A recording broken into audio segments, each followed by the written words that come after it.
Duran is fouled, and oh my goodness. And Musa's upset. Musa's really upset. This clip from the February 9th Pistons versus Hornets game shows Isaiah Stewart sprinting off the bench, attacking Miles Bridges, locking him in a headlock, throwing punches, and grabbing his hair. Four players were ejected, but the fight didn't end there. The game took place at the Spectrum Center. Detroit entered with a 39-13 record, one of the top spots in the Eastern Conference. Charlotte was 25-28, but riding a 9-game winning streak, turning heads as a competitive team. The first half showed the intensity. Charlotte led 33-29 after the first quarter with sharp perimeter shooting and energy from their guards. Detroit bounced back in the second, outscoring the Hornets 32-24 to take the halftime lead. Both teams played physical, setting the stage for the chaos that would erupt. Both teams were fully engaged, and neither was backing down from contact. But then the third quarter changed everything. With about 7:09 left in the quarter, Moussa Diabate, Hornets center, fouled Jalen Duran, Pistons center, in the post. The two had been battling all night, jostling for position and matching each other's physicality on every possession. The foul itself wasn't unusual, just a standard big man foul in the paint. That's a foul. Moussa fouled him. Ooh, headbutt right there, yeah. Duran with the right hand to the face started off. After the whistle, the two players went face to face, something that happens dozens of times a night in the NBA. Usually someone talks, someone flexes, and everyone moves on. But this time, nobody moved on. Jalen Duran headbutt Moussa Diabate and shoved his entire hand into Diabate's face. Not just a push to the chest or shoulder, but a palm directly to the face. That moment set off everything that followed. Diabate immediately went after Duran. Staff and teammates tried to hold him back, but he broke free and charged again.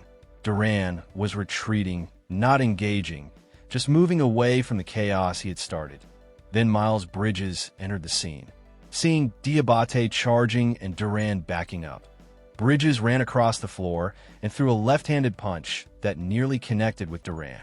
Duran swung back, and that's when Isaiah Stewart, who wasn't even in the game, jumped into the fight. Chaos erupted, punches were thrown, and Miles got some blows in as well. Stewart wasn't even in the game. He was on the bench. But when he saw Miles Bridges go after his teammate Jalen Duran, he sprinted across the court straight at Bridges. He grabbed Bridges in a headlock and threw multiple left-handed punches, some landing flush to the head. Later, close-angle footage showed Stewart holding a fistful of Bridges' hair while punching.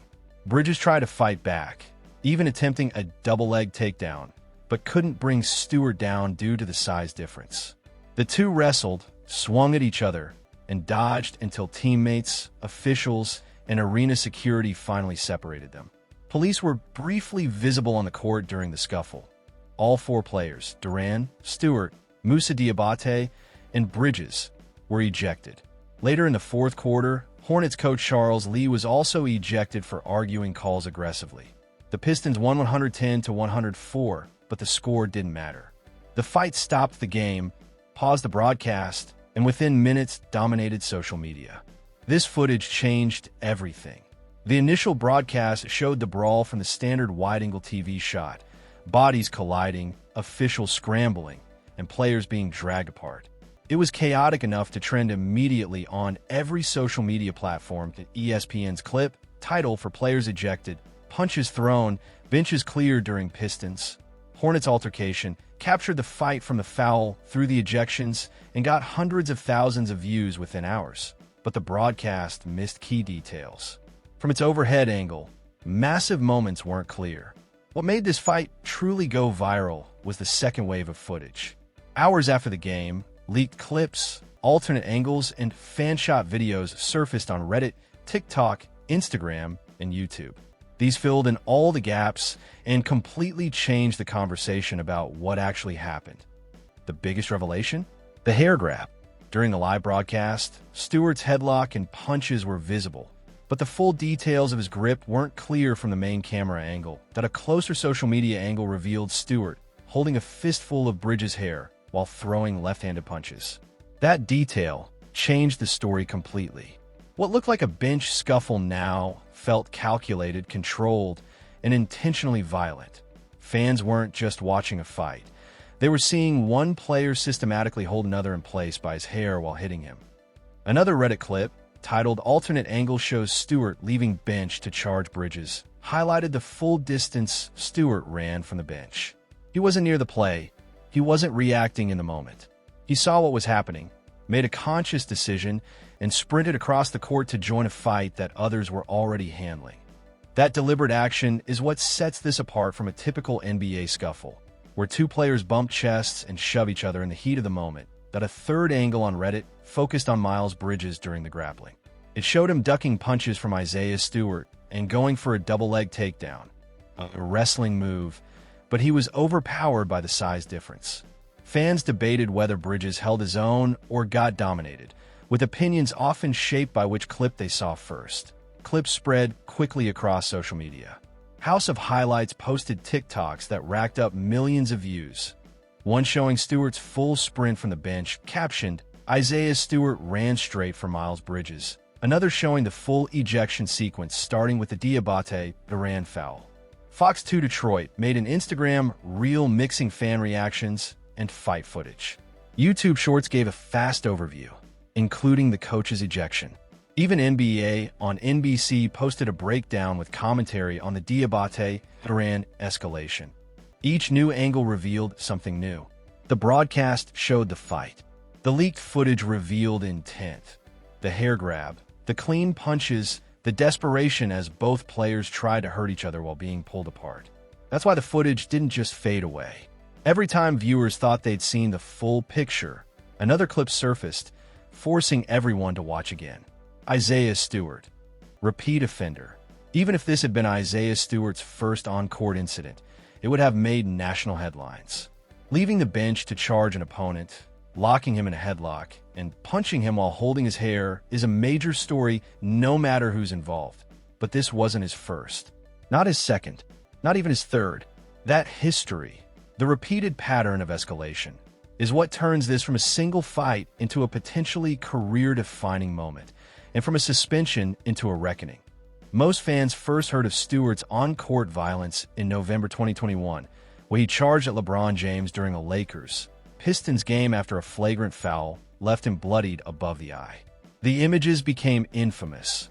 A young, relatively unknown Pistons center, blood streaming down his face, repeatedly breaking free from teammates and staff trying to restrain him, all to reach one of the most famous players in the world.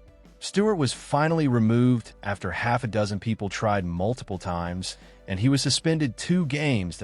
In 2023, Stewart was involved in another physical confrontation, this time with Naz Reid of the Timberwolves, which reportedly included a chokehold. He was ejected from that game. Then in 2024, the incidents escalated. Stewart punched Drew Eubanks of the Phoenix Suns off the court and received a 3-game suspension, up from 2 games before. The league was clearly increasing penalties with each offense. In March 2025, less than a year before the Bridges fight, Stewart was at the center of a massive Pistons Timberwolves altercation that led to 7 ejections. That melee involved Stewart, teammates Ron Holland and Marcus Sasser, plus opponents Naz Reid and Dante DiVincenzo, along with coaching staff. Benches cleared completely. There was pushing, near chokeholds, and sustained confrontation lasting several minutes. Stewart got another 2-game suspension. AS The Locked on Hornets podcast noted, "This is exactly where the Bridges fight fits in the bigger NBA picture." Stewart isn't just a player who ends up in bad situations. He escalates them. He leaves the bench to insert himself into fights. When every instinct should tell him to stay seated and let officials handle it, he sprints 60 feet and starts throwing punches. And that's the core of the Stewart problem. The NBA has unwritten rules about how far fights go. You shove, get chest to chest, talk, and let refs and teammates separate you. Stewart repeatedly ignores those rules. Most players get a technical or a flagrant and move on. Stewart doesn't follow that system. He doesn't fake fights, he fights. And he's done it enough times that the league now has a long paper trail to justify whatever punishment they hand down. His head coach, J.B. Bickerstaff, defended him after the game, saying the Hornets crossed the line by sending multiple players at Jalen Duran. Bickerstaff framed Stewart's actions as brotherhood, protecting a teammate when the other side escalates. But the NBA doesn't make exceptions for brotherhood. Leaving the bench during a fight carries an automatic one-game minimum suspension. That's the floor that Stewart's history is long. 2 games for the LeBron charge, 3 for the Eubanks incident, 2 for the Timberwolves melee, plus other ejections and flagrants in between. Analysts are projecting 7 to 10 games, with some suggesting as many as 20 or more. But T24 years old, Stewart already has one of the longest disciplinary records for on-court violence in the modern NBA.